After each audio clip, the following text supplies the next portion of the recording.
day's been like for you and the remaining members of the backroom staff? Eventful is probably the right word. I don't think there's any doubt that Tuesday night was a big disappointment. You know, the team and the players fully expected to get through the game. Having watched the game back and having looked at all the clips and the analysis and what have we done, we should have got through. There's no doubt about it. It wasn't as if it's the worst performance the team's ever had. Naturally, there's disappointments and players didn't play well, but I still think we had enough to win the game. So that was our focus on Wednesday morning, was to try and replicate or try and refresh what we had done on Tuesday and the previous few days in preparation for tomorrow's game. So Wednesday afternoon was a little bit of a shock to us. You know, I've never been involved in a coaching staff effectively where someone's lost a job. A friend, first and foremost, a colleague, has lost a job. So it was very cold when we spoke, myself, Ian and Stephen Robinson and Jim Holman. So very disappointing. You know, within an hour I had spoke to the owner and he had asked me would I like to step up and take the team. And I think for a club who's been very good to me over the years, I think I've been very good to the club as well. I think hand in hand we've had a good relationship for 15 or 18 years with regards to playing. So there was no hesitation to take the job for me to try and help the players out. But inside there was a bit of a coldness because a good friend had lost a job. So, but Ian did say to us that the game moves on very quickly. We can't sit and think of the past. We have to think forward. And our focus now is on Partick Thistle. That's our sole focus. That's obviously a priority, dealing with the short term. Generally, is this a job that would interest you? Is this a job you want? There's been so much going on, Gordon, over the last 48 hours that I haven't had the chance to try and think of where we could go, what I would do, and all this kind of stuff. It's all been basically on in yesterday with the analysts, trying to get some preparation done for the game tomorrow. Today, about media. I haven't seen the players since the news broke, so I haven't had the chance to speak to them as yet. We'll speak to them in training this morning. We'll speak in training. So it generally hasn't. I mean, it hasn't crossed my mind. Of course, it's entered my head somewhere along the line. Could I? Couldn't I? But the sole focus has to be on the short term. We can't think long term at the minute because there's been so much happening. And when I get today out of the way and tomorrow out of the way, Sunday will be a different day, and Monday, and we'll maybe be able to clear our heads and have a focus. But I was told first and foremost, take the game on Saturday and see how it goes. You don't want to, jump ahead of yourself, and wouldn't want it to come around in these circumstances, should I say? But you can see the connections, obviously the affiliation you've got to the club and the club's got to you. People are always going to. Yeah, I agree, but you don't earn a manager's job or earn a position at a club just because you played there and because you're a nice guy. And well, I think I'm a nice guy. People tell me different, but just because you get on well with people and you conduct yourself in the right manner, that doesn't entitle you to the job. You have to be good at what you do. You have to have a knowledge of the game. A lot of people now are looking for experience within certain jobs, so all those things will have to come into consideration for the owner, Les Hutchison, who's been excellent with me. I've spoken to him on the phone and he's been great. He's enthusiastic, he's demanding, but which successful businessman isn't? So he's been fully behind me. He said, I'm on the phone, I'm on the email, contact me any time of the day, any time of night. If you need any help, then come along. So that's where we are at the minute. You mentioned Wesley, he had quite a damning indictment of the players saying they should have hanged their heads in shame. How much of is that a concern for you going forward? Well, Les is the owner of the football club. Any business owner, a director can say as they wish. Some people will be disappointed with that. Some people use it as a motivation. You take it and move on with it. I think the team haven't had the results that their players deserved at times. In the majority of the games this season, they've been in the games and they probably should have had more points.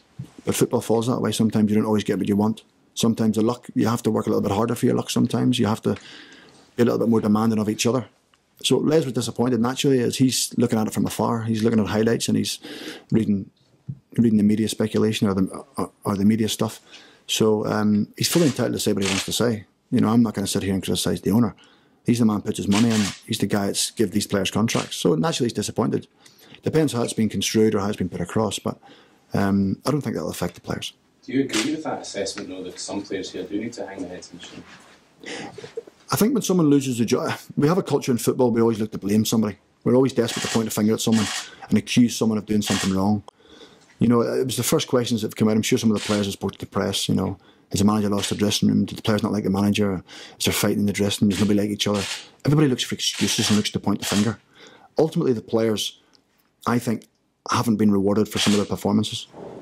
It's detracted from what they've been trying to do. I don't think there's anything wrong with the shape. Personnel maybe can improve a little bit more with regards to individual performances. But it can't be one finger pointing thing. That's what it is. You're not doing that.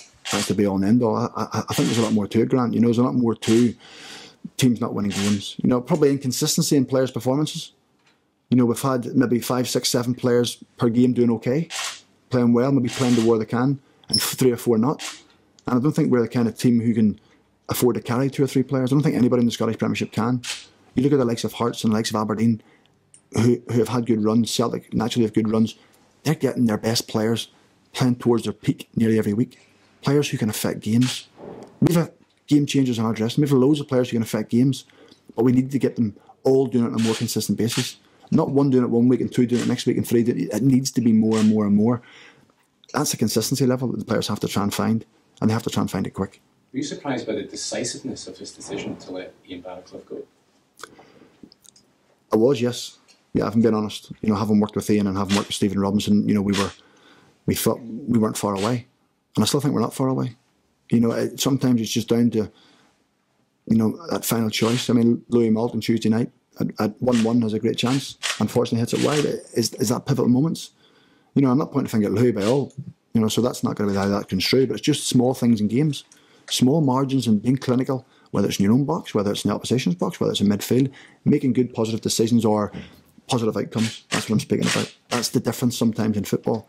The owner has a strong business mind. I sense he's got an opinion of where he wants the club to go. He certainly has, and what he wants to do. And he obviously felt that he needed to make a change to try and bring some sort of freshness.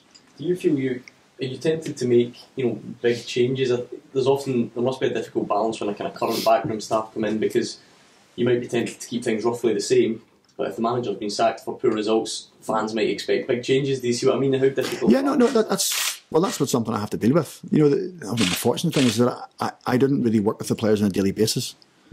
I obviously was involved in team meetings and structures and in the build up towards the weekend, but with myself working with the under-20s, I was taking the under-20s, so I didn't really see the players training. We have similar ideas in the game. The game's not complicated. Let's be honest. You can put your tactics in the bin, you can put your shape in the bin. If you haven't got players who are willing to go out and push themselves and test themselves and motivate themselves. I'm not saying that's not the case with our squad, but everybody's the same. There's certain aspect that a manager can go so far with a team and so far with players. Players then have to step up. And I'm confident we've got good enough players. I look at the team sheet and the team lines and I'm thinking, that's good. On any given day, teams should be fearful of playing against Motherwell.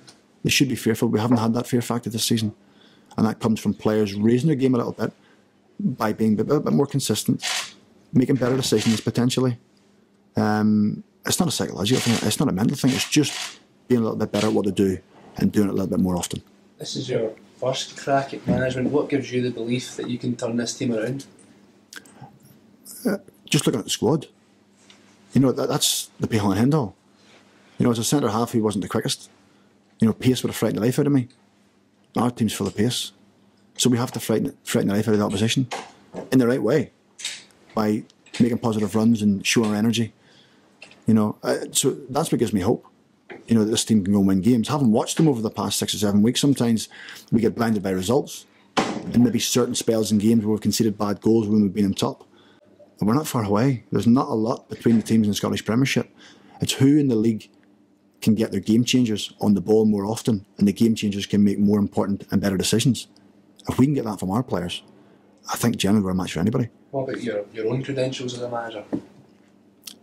On the basis of? What will you bring to the table? Will I bring to the table? Well, we'll find out on Saturday.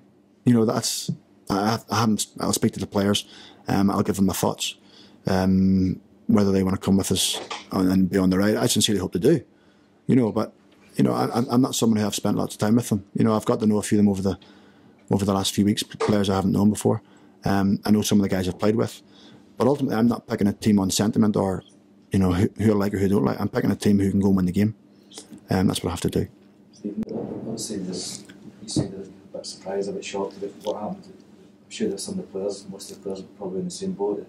we spoke to Steve McManus, he said he's never been in an experience where a manager's been sacked before. Is that something you're going to have to kind of lift the players almost today? Yeah, because you know, a lot of the players had a lot to thank Ian for, because he's given them an opportunity at a very good club. Some of them won decent contracts. You know, so some people take things a little bit personally, probably more the older ones. The older ones who were probably a little bit closer to him. You know, I'm not saying the younger ones weren't or the younger ones weren't, but the younger ones, some of them are still trying to make their way in the game. And a lot of them can be more focused about themselves, which is understandable because they're trying to get their own game right and they're trying to think how they can adjust themselves, how they can improve. The older ones who probably had more of a personal relationship with him certainly have been affected. I spoke to 2 or 3 players, you know, who certainly have been affected. But that will, you know, dispel over the next 24 hours. It has to. You know, once we get a team meeting with the players and once we have a general chat and once they get to training and the ball comes out and the boots come on, it's amazing what disappears. They always say you can play with the freedom in football. Football can take a lot of worries and stress away from people when they get out and see that white ball and they want to challenge and there's a competitive edge to it. That's their moment of freedom. So we'll get that today in training and we'll hope we'll get it tomorrow in the game. You know, the football throws up these wee twists of fate sometimes, and of course it would have to be against your other club this weekend. Yeah, but that's, you know, I've only played for 2 clubs, so, you know, there's a good chance if that came along, you know, twist of fate, I understand that. So, yeah, that's not, you know, I had great times at Partick Thistle, great club, really enjoyed it. Still speak to Alan Archibald now and again. He's always on looking for recommendations of players, so I'm guessing that phone call will now stop. He'll not be asking me for any more players. But just in general, you know, it's a twist of fate. I've only played for 2 clubs, and hey ho, here we go.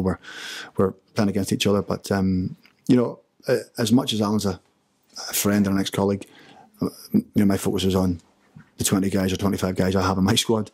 You know, likewise with him, he's got enough to worry himself about worrying about me, and I'll certainly not be focusing on his team. I'll be focusing on what we can do. Just to jump back quickly, Stephen, one of the things Les Hutchison said this week is that he wants a new man to change the mood here, sort of suggests it was a negative mood. Is that purely down to result? Of course it is. Listen, you know, we've all been in working environments when, whether it's business or football or whatever it may be, if everything's going rosy and everything's going great, it's an easy job. You turn up, you know, you can say the silliest things and do the stupidest things and everybody agrees with you and goes on because everybody's feeling good about themselves. When results aren't going well, people become a little bit low. Younger players, I think, sometimes are a little bit fearful. Fear comes into it a little bit. And the only way you can get rid of those kind of fears or dispel those fears is by going out and performing in games and playing well and pushing yourself and trying to test yourself and getting through it with positive play or positive decision making. Because sometimes when there's a little bit of fear there, it restricts your decision making. It restricts, no, I'll not go forward. I'll maybe just hold back. So we have to try and release that from them. So that's from the outside looking in. Or from people looking at it, that can be the mindset. Oh well, it's not a happy place. It mustn't be happy. I've not known too many dressing rooms to be getting beat, and everybody be buzzing and bouncing in every morning. Sometimes you just need an infectious character within the playing staff, an infectious character within the management staff, just to continue to keep picking them over and keep trying to pick them up and trying to give them all their good moments and trying to refresh them and trying to give them confidence and trying to give them belief. But ultimately, they have to play their part as well. They can't stand in the dressing room, whether it's me or someone else, and think, "Go on then. You know, motivate me." That's not the case. They have to motivate themselves first and foremost. We're in the periphery. We're trying to give them the opportunity and the platform and everything to go and try and play. They have to take responsibility. And that's not just Motherwell's players. Every player. Every player's the same. They have to decide, today's the day. I'm in the mood. I'm going to go and do it. Whatever motivates me, whether it be a move, whether it be staying in the team, whether it be for my family, whether it be for a win bonus, don't care what it is. Everybody has a different motivating tool. And the players have to find it.